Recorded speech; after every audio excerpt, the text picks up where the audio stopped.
বন্ধুরা চলো, আমি এখন আমার সোনাদেরকে খাওয়াবো। তো এখন সকালে টিফিন দিচ্ছে, এটা এখন 10টা বাজে।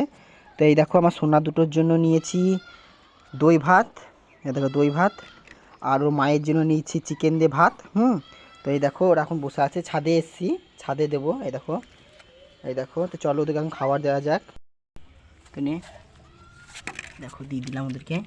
দেখো খাচ্ছে কীরকম, দেখো। এই দেখো দই ভাত দিলাম আজকে ওদেরকে। তো দেখো বন্ধুরা খাচ্ছে কীরকম। আর ওর মাকে ওই পাশে দিয়ে দিয়েছি, কারণ একসঙ্গে দিই না, একসঙ্গে দিলে ওর মাটা একটু বদমাইশ বটে, কারণ ও খাবার সময় মা কাউকে অত চেনে না। এমনকি আমরাও যদি খাবার সময় যদি বাটিতে হাত দিয়ে দিই তো আমাদেরকেও কামড়ে দেবে, সেই জন্য ওকে দূরে রেখেছি। একদিন বাচ্চাটাকে কামড়ে দিয়েছিল, বাচ্চাগুলো গেছিলো মায়ের কাছে খেতে, নিয়ে কামড়ে দিয়েছিল, সেই জন্য আলাদা আলাদা করে দিই। ওই দরজার পাশে ওকে দিয়েছি, আর এদিকে বাচ্চাগুলোকে দিয়েছি। দেখো বন্ধুরা।